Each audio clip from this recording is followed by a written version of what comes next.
Nita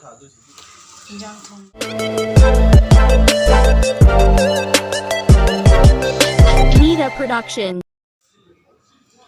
Good evening everyone. Niwan chakau bagi video hawa tawram dungda mayam ai amo video thangat bangam gitre numil mangani sura bangasi kaina idu ai hachang sing ngam da buduga video se namba ngam dana thangat tre mayam adu ngasi nauna video macham puna ba eko ado mayam ngasi video se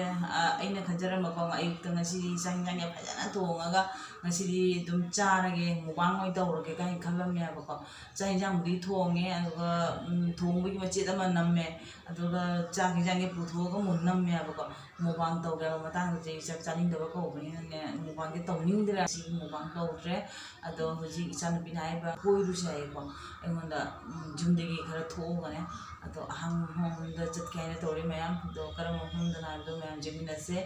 chus mayam mayam aina ngasi hauna chajarage aina nga sing je wejabne abako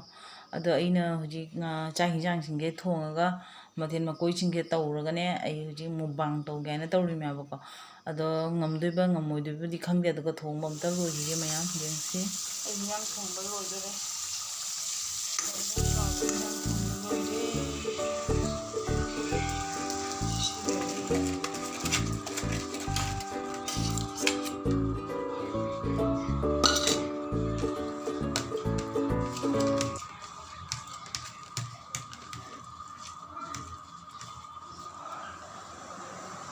Yang chang yang thong ba loire ai emo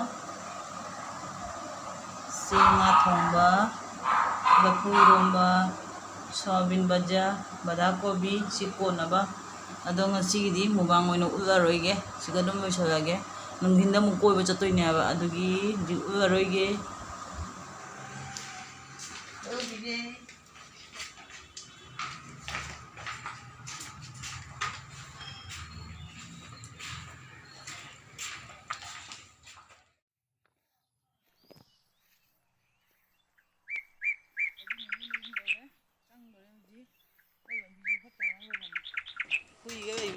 ya si ini jum jore jaga pura bai bujum sana iram mayam ina anga ni ka koiba purei se ate kai da sunate ba buk to koiba pu bere ne ba moina ong po ujada ba hom da ne puro bai se mayam moi phau pambi se kamai to ga se moi khangjadre ba ada isu ku ya ba chatta ba ado ipam magi dani se hoino ji phau ji ma bai se da hoji phau bodi thome phau thokwa hawga me dangang sing da jinga be ne ba ada mafam je jam hangna phau gi phau da hana be me aduga jumano ga su jam sara me hoji da mayam asigi be bi akoina hoji chabi ba ham siga tei be bi be bra be tabra di khang ya ba jinga jinga ga mathom da khara ka khatke angang ji su na photo namma ko ba tawjarane mayam mo hoji November tha gi manung da di phau ga je oina munba hawradra di khang de ba ado phau kana tawna ba khauna ba matam da di amu ga aga amu blog semge mayam phajana hoji gi chapum phopum amda bai te ba afam bromok je oina thingna ba khang de ba i lambi kadai kadai da khang dre chiga si jum sa ba ma bai rame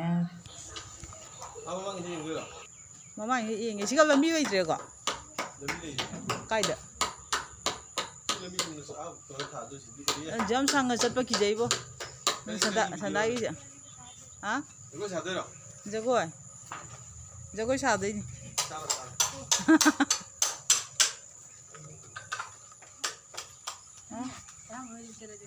sana mun jum kaida o siga bai re na changu jaira chau sigai phau ngamoye sigai phau ri jare labu changge kisum hai de bai video da kai mai roidra dai jebi je ngwa ba subscribe to ro ko pura chawi ge nang ge no bojum sare borak pa matam da jum sangka ba hai ro ba chawi ge ko mayam ai huji khalage phawsina munba matamda amuk laaga vlog nongge mayam phajana manung changaga namba jane bako ado hojikti ai kiji ba sana matamnina da phawse munba matamda laage mayam ꯃꯌꯥꯝ ꯑꯩꯈꯣꯏ ꯍꯧꯖꯤꯛ ꯌꯨꯝꯗ ꯍꯟꯅꯕ ꯇꯧꯔꯒꯦ ꯅꯨꯃꯤꯠꯁꯦ ꯊꯦꯡꯖꯕ ꯅꯤꯅꯦ ꯍꯣꯏ ꯌꯨꯝꯗ ꯆꯪꯉꯒ ꯆꯥ ꯆꯈꯣ ꯑꯃ ꯊꯛꯑꯒ ꯃꯌꯥꯝ ꯍꯟꯅꯕ ꯇꯧꯔꯒꯦ ꯑꯗꯣ ꯅꯤꯅꯦ ꯍꯣꯏ ꯌꯨꯝꯗ ꯆꯪꯉꯒ ꯆꯥ ꯊꯛꯄ ꯈꯣꯠꯄꯒꯗꯤ ꯑꯝꯇ ꯎꯠꯂꯔꯣꯏꯒꯦ ꯚꯤꯗꯤꯑꯣꯗ ꯑꯗꯣ ꯉꯁꯤꯒꯤ ꯑꯣꯏꯅꯁꯦ ꯊꯝꯃꯁꯤ ꯌꯨꯝ ꯌꯧꯔꯒ ꯐꯪꯉꯁꯤ ꯃꯌꯥꯝ ꯃꯣꯅꯣ ꯅꯤꯅꯦ ꯍꯣꯏꯒꯤꯁꯤ ꯕꯣꯔꯣꯏ ꯄꯥꯝꯕꯤꯁꯤ ꯕꯣꯔꯣꯏ ꯌꯥꯝ ꯄꯥꯟꯕꯅꯤ ꯁꯤꯅ ꯍꯩꯅꯧ ꯄꯥꯝꯕꯤ ꯅꯦꯅꯦ ꯅꯪꯒꯤ ꯐꯗꯤꯒꯣꯝ ꯌꯥꯝ ꯐꯖꯅ ꯍꯧꯔꯝꯃꯦ ꯑꯩꯅ ꯂꯩ ꯊꯥꯔꯝꯃꯤ ꯃꯌꯥꯝꯗꯣ ꯎꯔꯝꯃꯅꯤꯅ ꯀꯟꯗ꯭ꯔꯤꯗꯨꯒꯤꯗ ꯂꯩꯕꯥꯛꯀꯤ ꯄꯔꯦꯡ ꯉꯥꯛꯀꯛꯈ꯭ꯔꯤ